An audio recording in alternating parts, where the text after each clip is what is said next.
Welcome to the Boomer Woman's Podcast. I'm your host, Agnes Knowles. Boomer. Some people don't like the term, but I think, like many other words, it's all in how you say it. My umbrella business is Boom with a Bang, and I think we should keep that in mind as much as possible. We Boomer women don't have a lot of role models as we traverse this chapter, so the goal of this podcast is to introduce you to guests who might incentivize, encourage, teach you to embrace your wisdom, our wisdom. With this incarnation of the Boomer Woman's Podcast, I'm interviewing people who have a message of interest for our demographic. If you want to hear about or learn about something specific, let me know and I'll find someone who understands us to talk about it. There's a contact page at boomwithabang.com. If you want to be a guest on podcast or know someone who would be a great guest, message me. Finally, this show is all about conversation. We women know its value, we know how to do it, and we must perpetuate the art form. So let's get started with today's show.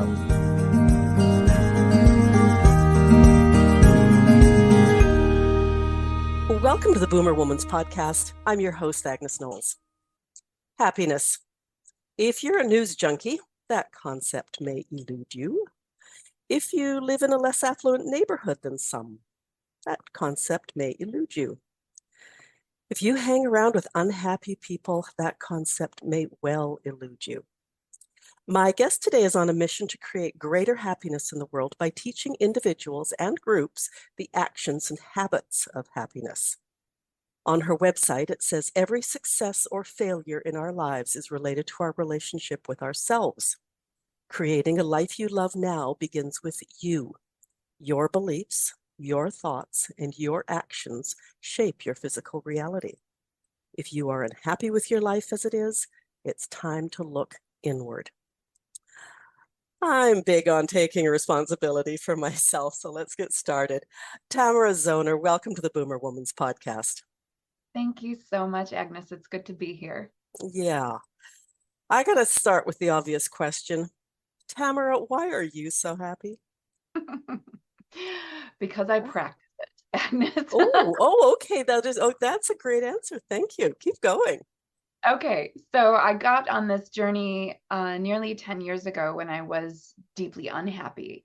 And I started, as we do, seeking a way back to myself because I could remember being happy before and I wasn't happy in that moment. And I had blamed it for a while on my then husband and, blamed it on moving overseas and being new somewhere and blamed it on parenting and motherhood and all of that.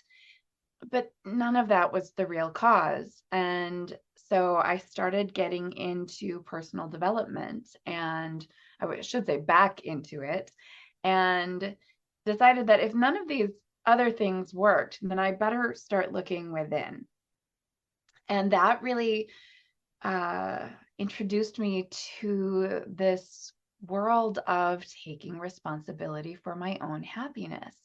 And of course, it has been a long journey, but ultimately, I've discovered, and now I get to teach this, that our happiness is in our own hands, and it doesn't just happen to us. We have to cultivate it. Just like any beautiful garden, I'm a gardener, so it's easy for me to use this reference, but we can't just ignore it and think that our plants are going to grow and thrive. We have to pay attention to it. We have to give it the right nutrients and the right soil. We have to take care of it and we have to water it and give it light. It's a practice. And so is our happiness. That means if I feel happy today and I decide that that's enough, I'm done now, and I just go on and do whatever, I might find myself not so happy again in a couple of days or weeks or months because it's a daily practice. Okay, I always come with notes and I am going to bounce around now. Okay, you just admitted that, you were blaming other parts of your life for your unhappiness. As I was prepping notes for our chat today, I started thinking about my last few months of last year. I'm generally a pretty happy person, but it was like one thing after another was going sideways. I remember driving into town one day and sort of asking the universe for a break. I said, I don't even need anything good. Just cut with the bad things for a while. I just need a break from the bad things. Shortly after that, I mean, things did turn around a big way, and there's been no looking back. Is it an abdication of responsibility to sort of blame the universe or whatever? We're not taking responsibility for our lives. Well, blaming, yes, I would say so. Because life is going to happen no matter what, right? The universe, I believe, so I have a mantra that I use for myself in my own life, that everything happens for me. And that includes the stuff I don't like. And I'm always responsible. I can't always control the circumstances. And in fact, research shows that the circumstances aren't that important to our happiness anyway. But I can control how I respond to the circumstances of my life. And it doesn't mean that I'll be happy all the time. Life happens to all of us. We're human. This is what it's for, I believe. And we get to choose how we respond. We have the ability to respond in different ways. So when life happens a lot and we think that just all that stuff is hitting the fan all at once and we don't like it and we can yell at the universe, but what is that going to solve for us? Not much. But if we take back our responsibility and say, okay, what do I have to do? What can I do? Sometimes it's just lay on the couch for a week. That's a way of taking care of ourselves. A whole bunch of people just breathe the sigh of relief on that one. Yeah. And be aware, when I binge on Netflix, because I do it too, I'm doing it with conscious awareness that I'm just not prepared right now to deal with all these big feelings and I need a break from it. So I'm going to just watch some show, and that's okay. Now, I don't think it's as okay if you're completely ignoring what's going on and you're using Netflix as an escape from it all, or whatever your escape methods are. But if we do it with conscious awareness, like I deserve a break. I need to not be feeling all of this all the time, because it can be exhausting depending on what you're going through or growing through, as I like to say. That's okay. Take the break that you need, because otherwise what happens is the universe gives us one and it might not look as good. When you said I was asking for a break, I was like, ooh, what happened? Did you get sick? Did you get in a car accident? What happened? Because if we don't take the break at the yellow light, we get the red light. And we're forced to shut down sometimes, whether we get ill or something tragic happens, and we're literally forced by the universe to rest or stop everything. And we really don't want to get to that point. Yeah, good point there. Okay, so we're looking inward. It's a mess in there. Where do we start? Oh, it can be a mess. It's not always a mess. No. I'm just setting that scenario. Yeah. So if it is a mess, we start with simply starting to pay attention. We start to notice how we talk to ourselves, because we all do talk to ourselves. It's called thinking. And how are you thinking to yourself? Are you supportive and loving, or are you a jerk to yourself? Because many of us start off really having a very critical inner voice and we're beating ourselves up constantly, and that will not help you. It is not, in fact, a motivator, even if you think it is. And it just holds us back and holds us down. And so the first thing I recommend for anybody wanting to experience change in their lives is to start paying attention and noticing what you're actually thinking. Where is your attention? What is the emphasis? And frankly, for most of us, it is negative thinking. We are created with this neural pathway and neural lean toward the negative, and negativity bias, as it's called in science. And that's why we're here still today. We evolved. We survived the poison berries and the cave lions and all of that because we knew how to pay attention to the dangers so that we could avoid them. And these beautiful brains of ours have not evolved as quickly as civilization. So every little thing, even the dings on our phone, can cause this fight or flight reaction that makes us think, oh, that's terrible. But if we can practice simply taking a breath every time that response comes in and going, wait, what is this really? Is this something to be concerned about, or is this just another beep on my phone? And guess what? I don't have to respond to it right now. And so that awareness is the first piece. And I often recommend people just spend a whole week simply noticing, and don't try to change anything. Don't try to do anything. Just become more aware of how you're thinking.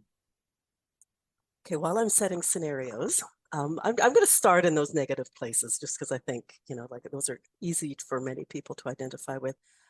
You look inside and you hate your job. The dollars aren't going as far as they used to. The teenager is getting rebellious, and that's just causing more gray hair and weight gain and lines around the eyes.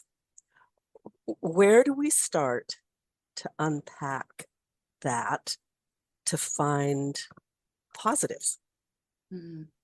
Finding positives is key here, because it's how we start to retrain our neurology, so that no matter what is happening out there with that, I have 3 teenagers and a lot of gray hair, so I totally identify with that. Sorry, I wasn't trying to be personal. But one of the ways that we can start to change our experience of life without actually changing what's going on is by looking for the good, by looking for what is already positive, because no matter how troubled the circumstances may be, there is always something good in your life, even if it's that you're healthy, or that you have a roof over your head, or clean water at your fingertips, because not everybody does. So when we can start to tap into some gratitude for what we already have, what's already beautiful in our lives, and we can actively practice looking for it, that's what first starts to change the brain and rewire that natural negativity bias toward a positivity bias. And this is definitely a practice. And that's why I call happiness a practice, because it's something that we have to choose to do. We don't choose just to be happy. I mean, you could try, but it doesn't really work out that way. But we can choose to practice it and to start looking for what's already good in our lives. Because when we do that, when we're imagining, when we're thinking, when we're remembering what's good in our lives, our bodies, our brains are releasing chemicals and hormones that support that feeling in our bodies too. And this is how we start to change and evolve into a happier experience. Okay, I'm going to bring in one more dark cloud. Okay. In our lives, I've already said that we dislike our job. It turns out that our partner dislikes their job even more than we dislike ours. Our sister is angry at the world. I've already mentioned that rebellious teen. Like so many people in our lives are equally or more unhappy. Show us a glimmer of hope there. All right. So relationships are actually one of the most important factors in our overall happiness. And many of us really put other people first. And we're taught that way. I mean, I grew up in the Catholic Church and I'm recovering now, but it was God first, family next, and then, you're an afterthought. Really, we have it reversed, because we have to take care of ourselves first and create clear boundaries in our relationships. So when everybody is around us and they're unhappy and they're maybe even miserable, we've got to really look at who we're spending the most time with, because they are deeply influencing us. And even if you can find one positive person to spend more time with, even if it's listening to a podcast every day or watching some Instagram reels by someone who's very positive and uplifting, do that. If you don't have the positive people in your current experience, maybe it's time to go looking for them. And I run a local meetup in the Detroit metro area, and once a month, sometimes that's the experience of being around positive people. Like their lives are, I was going to swear, I'm going to keep it PG-13, are messy shows. But they come to this 2-hour meeting once a month because they know they're surrounded with other people who want to feel happier, who want deeper connections, who want to retrain that brain into more positive thinking. And so just every little bit counts. It doesn't have to be big, bold, massive changes. it's these baby steps I have found in the last 10 years in both my own personal experience and in coaching and teaching and speaking to others. It's baby steps that make the most profound and lasting changes in our lives. A few minutes ago, you mentioned the inner voice. And you also mentioned, it's so true that, we are often our own worst critic. Does it help to sort of do some external things as well? I'm just thinking, like, you make that conscious effort of saying, okay, it's not all dark in the world. I have a sunny day. I have a roof over my head. I can go to the tap and turn on clean water. Um, Sometimes do we need to sort of start writing those things down so that it sort of adds a little bit of texture to it? Oh, I love that texture. Yes, absolutely. And I find that when people engage in a written practice of looking for the good or gratitude, it's really, really helpful on the hardest days to be able to go back and look at what's good. Like if we really can't think of something, we've got it written down and be like, oh yeah. Ooh, okay. I remember that that's a good thing in my life. It helps. And it's not just that, but that's a place to start.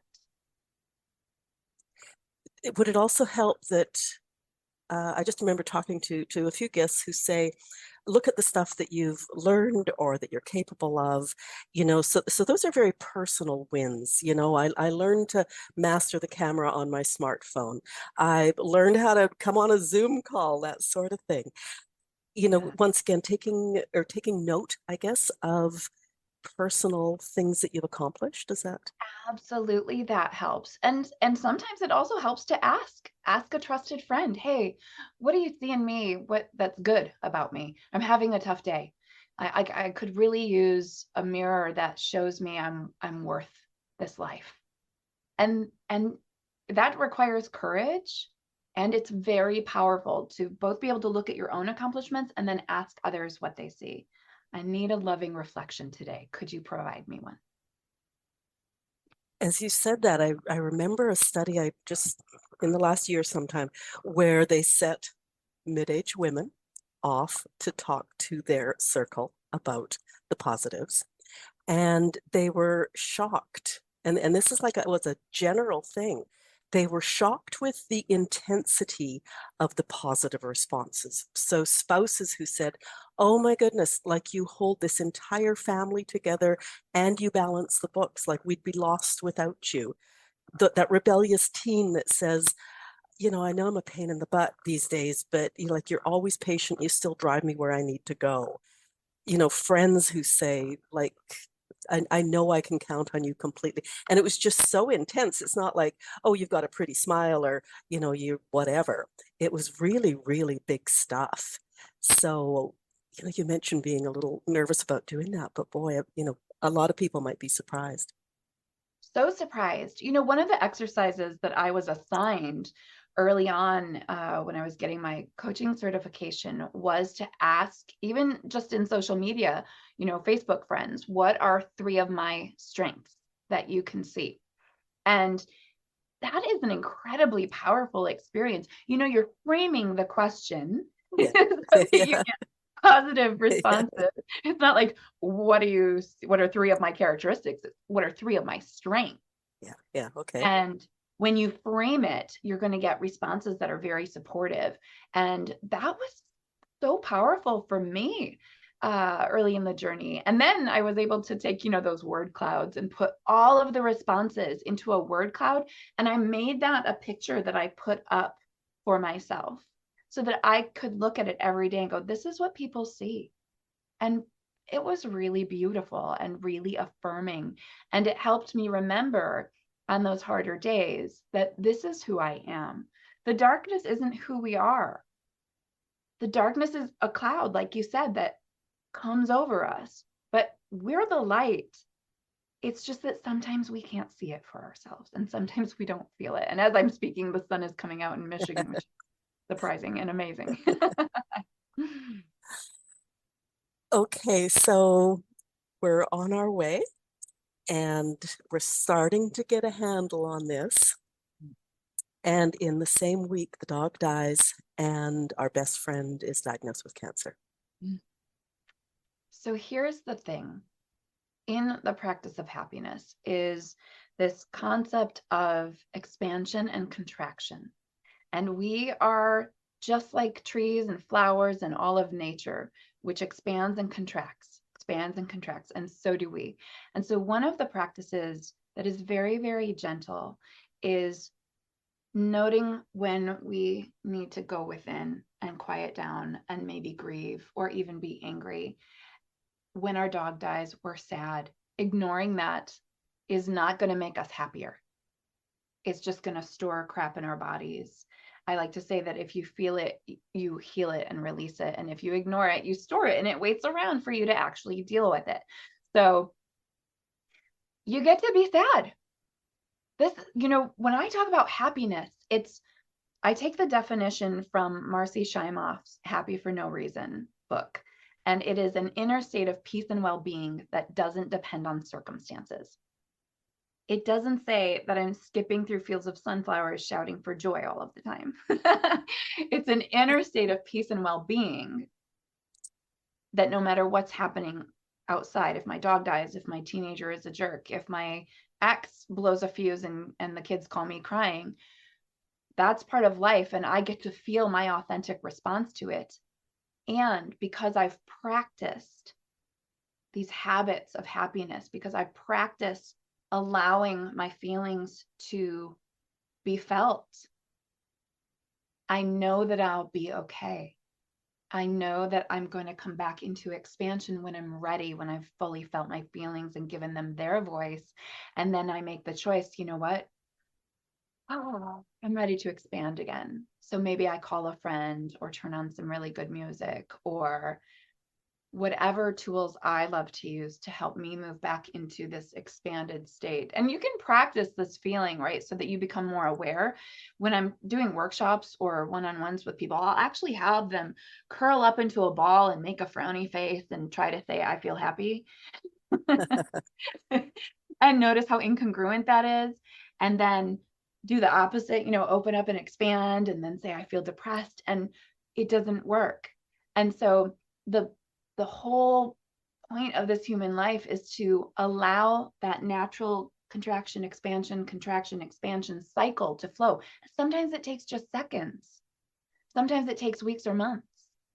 And when the dog dies, or you lose your job, or it rains for 3 days, you know that it's safe to be in this state of contraction, and you know that you will come back out on the other side. I'm going to let that sit for a minute because I really feel the need to say I'm on the west coast of Canada. 3 days of rain would be only 3 days. That would be a reason for happiness, I tell you. Okay, I keep on throwing sort of one roadblock in front of you after another. And I want to say that one of my favorite books on my bookshelf is by Sean Aker. So I love this whole concept of happiness, and I am a believer. One of your talking points got my attention. What's the most important thing a person can do to positively impact their lives? Ooh, I haven't even read my talking points in a while. Oh, So I'll just go with whatever answer is coming up for me right now. And I do actually come back to that awareness point, is to become more aware of what you're thinking and how you are supporting or sabotaging yourself and your behaviors. And, when we first talked about laying the foundation and having a foundation for happiness, and that is responsibility. That is taking responsibility for your happiness. That is deciding that, in fact, the weather, the rain, the dog, the ex, the overbearing grandmother, mother, whatever, that those things aren't responsible for making me happier, to change. I don't need them to change for me to be happier. I get to choose what impacts my happiness, and it starts from within. So having that awareness of how I am allowing life to happen to me and allowing life to influence me is the most important thing, because it's only through conscious awareness that we can make change. If I don't know there's a pile of dirt under the rug, well, I'm never going to sweep it out. So we have to pull it back and say, oh yeah, this is here. Now I can deal with it. And it's very, very important if you want to be authentically happy, if you want to really love your life, to deal with the messy parts. And it's okay for life to be messy. We're human. It's life. It's not always easy. So if we can actually define, put our finger on moments of happiness, like things that cause us happiness, whether it's walking in the rain, going to the ocean, going to, like, who knows, going to a movie, that sort of thing, going to the opera, who knows, whatever it is.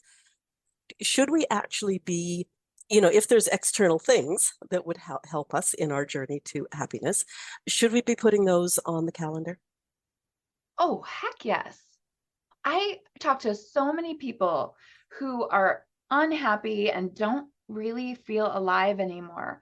And the biggest, quickest shift is to simply remember, like, think of what makes me feel alive, and then to go do that thing. Because so many of us think, oh, I'm an adult now, I have all these responsibilities, or I'm middle-aged or older, and I'm my mom has this idea of I'm the matriarch and blah, blah, blah. Well, yeah, we want to see you having fun too. So do the things that make you feel alive, because no matter how hard life gets, that's what keeps us going. I love the opera. I love the ocean. I love walking in the rain. No, that's not true. I don't love walking in the rain. I love walking in the ocean spray. Everybody is different, and asking yourself that question, what makes me feel alive? And then a lot of people at certain times in their lives won't remember, and that's when they typically come to me. And you can simply ask yourself that question every single day. What makes me feel alive? And I like for people to practice for about a minute, to just come up and keep repeating things. What makes me feel alive is this. What makes me feel alive is laughing with my children. What makes me feel alive, for probably a lot of your listeners and mine too, is playing with my grandchildren. What makes me feel alive is when the sun shines on my face. Maybe that means we have to go take a vacation somewhere. What makes me feel alive is traveling. What makes me feel alive is a fireplace and a fuzzy blanket. So just reigniting that feeling. And as I mentioned, and you can probably see it on my face, Agnes, when we're remembering or imagining those things, we automatically start to feel better and we start to feel more alive. Okay, so we've talked about sort of that mindset. We've talked about gratitude. We've talked about actual actions towards happiness. Is that what you mean when you start talking about the habits of happiness, in terms of just, and I guess if they're on the calendar, some of those things, it's easier to make them a habit because they do recur without us thinking about it too much. Yes, I love calendar reminders as well, even to have a calendar reminder pop up that says, move your body for the next 5 minutes, or that says, hey, what's good with you? And then you answer that question.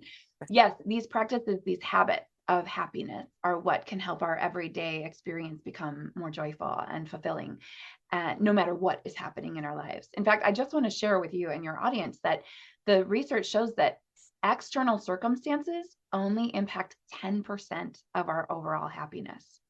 Wow. It's 50% genetic. This is, we're born with it. I see the cup is half full. My sister got the other gene and she sees it as half empty. And then 40% of our overall happiness, if you think of it like a pie, is our habits of thought and behavior. So what we think, how we think, and what we do. And those habits and behaviors can impact the genetic piece as well. So we have up to 90% influence on what's called our happiness set point. We still can't control the out there, but we can control the in here. And by practicing things like taking responsibility for your happiness instead of complaining or blaming others, and by not believing every thought that we think, but checking in and going, ooh, is that true? Or am I just tired today? And so my thoughts are all leaning negative. Taking care of the body, opening the heart, practicing forgiveness for yourself and others is a hugely powerful practice of happiness, a habit of happiness. Having purpose and meaning in your everyday experience, even if we're retired, even if we're, young, even if we're like 95, something in your life that brings you meaning, brings you joy, improves your happiness. And then finally, it's those relationships, making sure that you practice healthy boundaries, because it's very important that we recognize when we're giving ourselves away. I have this cup here, and most of us are just pouring from the cup out to others. Even if that's listening to someone constantly negative, that's still us pouring out, being a container for them. And what works a whole lot better, Agnes, is that if we get our cups so full that we serve from the overflow, so that we're never depleting ourselves from others, but we're actively serving from this overflow, which feels good. And then we're not resentful that we're helping again. Okay, I've got a question here now that comes right out of left field. It is not one of your talking points. However, you just mentioned that you got the happiness gene. Your sister got the glasses emptying rapidly gene. I have interviewed a few people on podcasts who talk about the non-physical genetics that we inherit. So if we have, like our mothers and our grandmothers and our great-grandmothers really had hard lives, worked really hard, had little.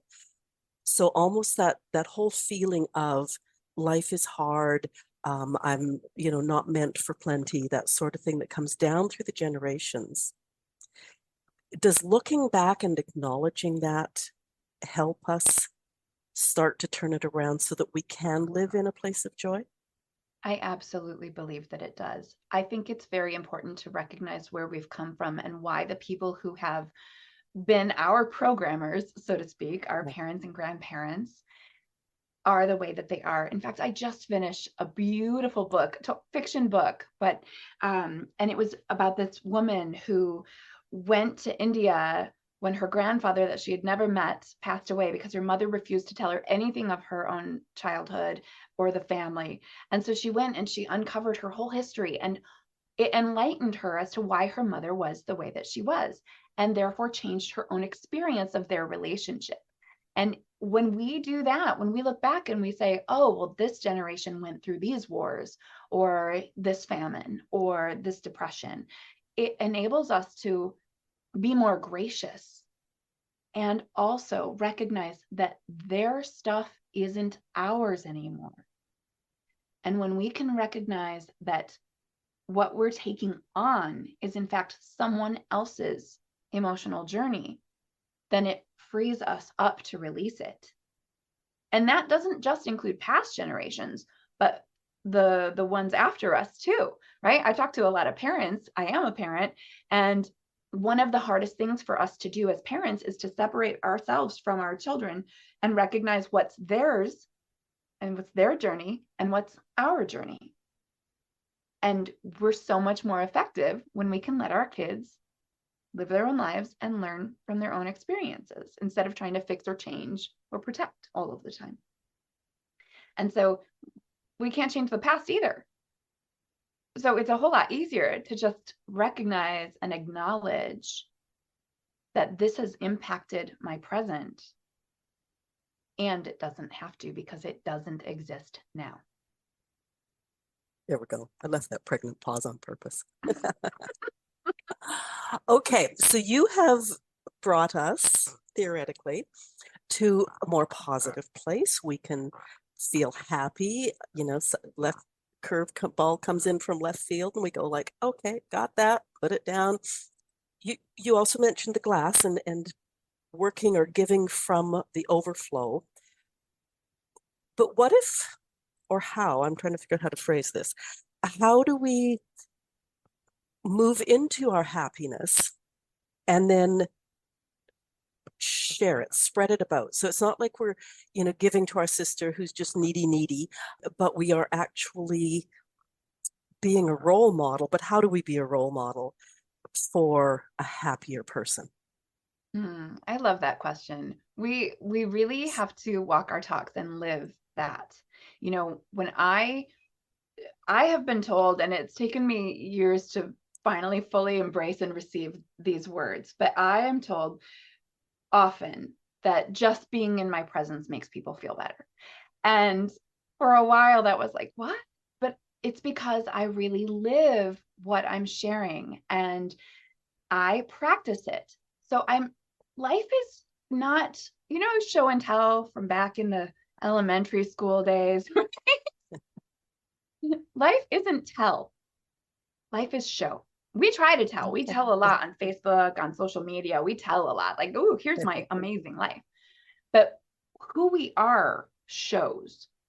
And when we practice the habits of happiness so that we're cultivating this gorgeous garden of happiness and we're literally, it's coming through us and we're carrying it wherever we go, people start to notice that. And I call it like the ripple in a pond effect. It's just, I'm one ripple and I'm making an impact on the next person who interacts with me, and they're making an impact on the next person that interacts with them. And when I'm feeling good and showing up and taking great care of my happiness, then everybody else who gets to be around me gets that too. And it just keeps going.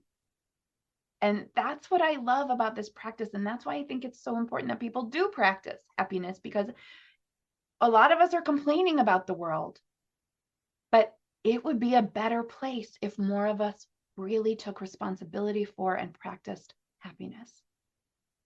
Do you ever have clients start on that journey and realize that they are the gray cloud in other people's lives?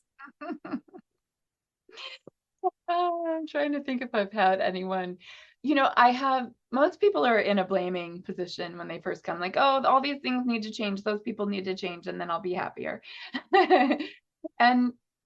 And I have one client who, when she started with me, her partner was telling her, like, she's the one who needed to be fixed. She's always so negative and da da da.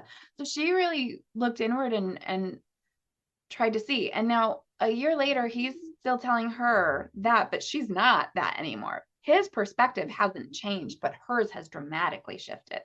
And so now for her, it's easy for her to just shrug off his comments and say, actually, you might want to look at yourself. But I'm not going to let that impact me, because I've practiced this a lot now, and I am going to keep feeling good, even if your thoughts are different from mine. Does becoming a happy person really piss off some people in your life? That's a great question.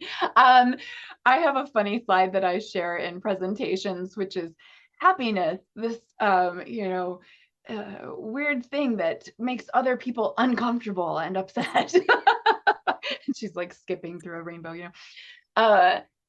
yeah, and that's okay, because what it tells me, if someone is upset by my happiness, is that they have stuff that they're not dealing with yet, and they're upset instead of happy for the happy person, because they haven't yet gone within and cleaned it up, that mess that they're having internally, right? It's just like, if I'm really hungry and I see just that really good plate of food at the table next to me, but I haven't gotten mine yet, I'm like, man, why do they get their food first instead of going, ooh, I can't wait to get my food? It's a very different way of looking at the world when we're jealous of what someone else has and therefore angry or bitter about it, versus knowing that it can be ours too and being happy for them because they have it, and saying, boy, I can't wait till I get to experience that too. It's, blessing that which you want, which brings it toward you instead of pushes it away. Is there any ballpark time frame from moving from, we're going to get into what you do, but, like say somebody decides to work with you to find their path to a happy place, a consistently happy place, shall we say. Is there a vague timeline that it would take somebody? I can give you a very vague timeline because it's different for everyone. But what I see is that change can begin very rapidly. you can start to feel the effects of practicing happiness within a week, within a few days. In fact, I had one person, when I first started teaching the skills and habits of happiness, I was still working my full-time job in senior living. And so I was practicing on my residents, and I was giving a 4-part lecture series on this topic. And after the first hour-long lesson, I asked them to set an intention. What will you practice of what you've learned today? What will you practice for the next couple of weeks? And a week later, I had one of my residents burst into my office and tell me, "You changed my life." And I was like, "Cool, what did I do?" And she said that she had set an intention to stop complaining. This was the take responsibility for your happiness piece. So she gave up complaining, and she was very specific about it. She gave up complaining to her son on their nightly phone calls. She did not give up complaining to the staff or to her neighbors. She gave up complaining to her son on their nightly phone calls. But after just a week, she discovered with that awareness that what she had been doing was walking through her day collecting complaints to tell her son. Oh, wow. Noticing all the bad things, the breakfast was cold, or the waitress took too long to bring her coffee, or there was nothing interesting on the calendar that day, or just collecting all the negatives to tell her son about it. And when she stopped doing that, because she made that commitment to herself to stop complaining, after just a week, she said she felt so much lighter. Her mind felt clearer. She was dramatically happier in just 1 week. So that's how fast it can begin to shift. And then, of course, the practice to really change our neurology and to create new habits takes longer. Conventional wisdom says 21 days to change a habit, but in fact, the research shows it's closer to 72 days for a new habit to be fully formed, for that new neurology, those new neural pathways to be solid and strong. And so there's a time frame, but it can start to happen so quickly, Agnes. It's interesting you say the 72 days, because some of the research I've done suggests even up to 12 weeks, which is, takes a while. I also had a career in elder care, and I still have a couple of private clients that I did companion work with. And it was interesting as you said that, because I've had one husband come in and say, "You two girls are laughing again.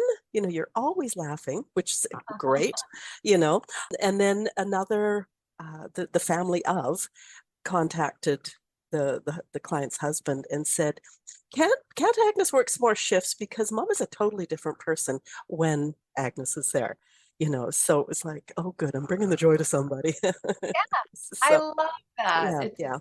so good. I mean, you really make an impact on the world around you when you're bringing that light, Yeah. and you have to light it first. Well, and I think too, like even just looking at it from a general world view, like I would be mortified to think I was the dark cloud walking into any room. Right? I Like mean, people are going, that "Oh doesn't no, feel she's here good. again." But people, that's hard to tell somebody you're the dark cloud. Most people don't. They just, are thinking, "Oh man, I gotta see that person again." And so that's why this kind of happiness hygiene is super important. If you don't want to be that dark cloud, then make sure you're the light. Happiness hygiene. You should trademark that. Came up with that. Yeah. Okay, I love your energy. And, oftentimes when I talk to a guest, it's like, oh, I wish we were recording the faces on this, doing the video, because you really do come alive, and your face is a happy face. Like even, I won't say your resting bitch face because I haven't seen it, but you know how some people, it's just like it all falls down when Right. they're not actively smiling. But okay, so you're contagious. Our audience is mostly mid-aged women with varying degrees of happiness. Is there anything we haven't talked about that you want them to think about? Yes, I think I touched on it, but I really want, especially mid-aged women whose bodies are changing, to be aware that it's not just always your thinking, that your physical experience is impacting your thoughts and vice versa. So give yourself a break. And really, really, if you can, and you can, step up your self-care. Get the sleep that you actually require. I know I'm a different human on less sleep than I require. And so really being kind to yourself and taking as much good care of yourself as you can, because this midlife thing where the body's doing all sorts of funky stuff, I'm approaching 50, Agnes, and things are changing. And the more aware that we are that it's not just our thoughts, that our body, our physiology is impacting our thinking and vice versa, the better. And also, I'm going to repeat this, just give yourself a break and try to be kind and recognize when it's not you, when it is maybe the environment, when it is maybe just that your body is doing weird things, and recognize when you do need that rest, when you're in that little bit of contraction, that's okay to be there, and be kind and compassionate with yourself. Okay, I may have to take that and put it on a replay or repeat or something. As someone who's getting closer to 70, it's just like, oh man, what happened? Yeah, I But, know. And I'm hearing this whole menopausal thing last like decades. So we're in it together, right? On the opposite ends. But oh dear. yeah, self-compassion is so important. Now, one of my go-to concepts is about role models. You never know who's watching. Is that another reason, or can we make that a reason to try to be a bit more happy? Just sort of think, oh, I don't want my grandchildren to think I'm just a grumpy old person, or, like my neighbor next door has health issues, so I should really try to be up. Like someone's watching, so be as positive as you can be. I kind of love that. And I often think to myself when I'm alone, am I behaving the same now as I would if other people were actually watching? And I have a value of integrity and alignment. And so I even noticed today, because I'm home alone for the first time in weeks, that I don't make the bed as nicely. When nobody's home. And when everybody's home, I'm like, make sure it's all just the way I like it in the morning. And so sometimes I'll go and correct that. And sometimes I'll be like I was this morning. That's okay. I don't care. I get a day off. I get a day off of making sure the house is just as I like it to be, because there's no one else cluttering my thoughts or my energy today. Or your house. Yeah, in my house. So when there are 4 other people here, it's very important to me for things to be just so that I feel that like clearer energy. But when there's nobody else impacting me, it doesn't matter as much.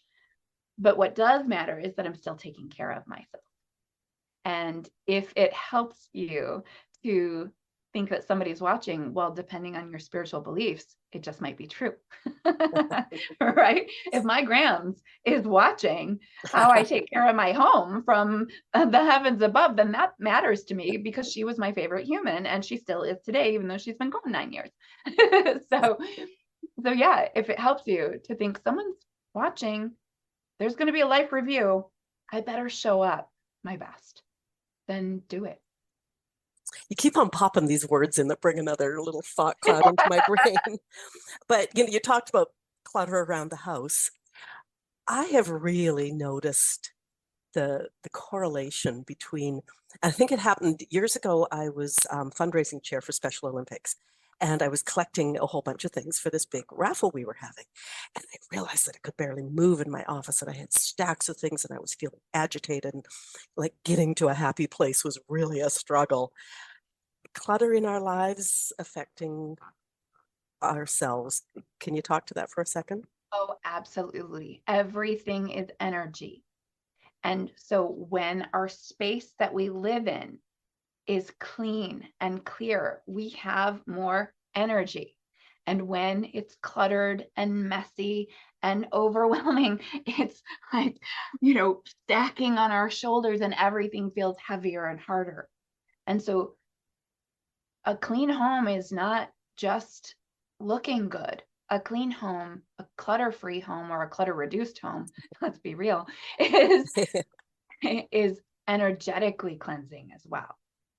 Everything is energy. If you close your eyes and you see those little particles dancing before your eyes, that's what everything really is. And the more stuff we have, the more dense it is. And when we clean up our space, the lighter and freer our energy is. So it's actually really important. And I'm so sorry for those of you with a lot of clutter. I'm just thinking that if you've got a lot of clutter, that's just sort of part of the equation. And maybe you should go back and listen to this episode again, because you've brought up some really, really good points on sort of clearing all the different paths that are Yeah. there to a happier place. Okay, so you coach. I do. Talk to So us. I do one-on-one coaching and group programs, and I typically work with people in any sort of transition who are struggling. And we begin to, first of all, identify what matters the most to you. So what actually lights you up that you probably haven't been engaging in a long time. And then we build these habits of happiness. And it's a 6-month program I require for reasons we've talked about, that habit building period.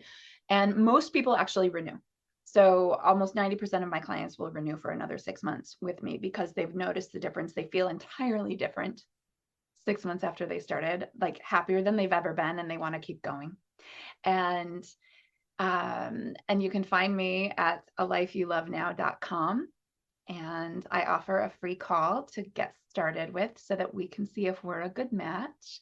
And in that call, whether you continue with me or not, one-on-one or in a group, we chart your pathway toward happiness. So we identify one tool that you can start using right now today to start to cleanse that clutter and build those neural pathways toward greater happiness. Excellent. Anything we haven't talked about? The only thing I will say as well is that I do presentations for groups or companies as well. So if you have someone listening who is thinking, boy, my staff could really use this, or my senior living community, I don't do senior communities in virtual arenas because it's just too hard for various reasons. But yes, I do in-person presentations on this as well.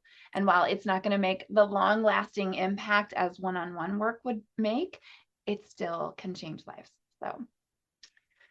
Well, I'll add in, just because of my background, is as soon as you've got the rec therapy staff involved too, that they can carry on your work within a facility. So yeah. Okay, so what was the website again? alifeyoulovenow.com. Okay, and you're on social? I am. I show up a lot on Facebook and some relatively often on Instagram. And I also have a YouTube channel as well as a podcast called Spirit Cafe. So if you enjoyed this and you want more Tamara time, I'm there. Sounds great. Okay, so the website link is always in the show notes. All the links are in your bio on the website. Listeners, if you have thoughts on today's show, please talk to us. Leave comments where you're listening, or if you're listening at the Boomer Woman's podcast at boomwithabang.com, scroll to the bottom of the page and talk to us there. Leave stars and reviews where you can. They help us grow. For early access of upcoming episodes, there's a sign up under this conversation at Boom with a Bang. Share this episode with your inner circle. If they're unhappy, it might be the prompt they need to look inward, and they might appreciate taking steps with you. If your inner circle is already happy, they would probably be happier still to encourage you to a happier place. Tamara Zoner, thanks for being my guest today. It was my pleasure, Agnes. Thank you for having me. Have a great rest of the week.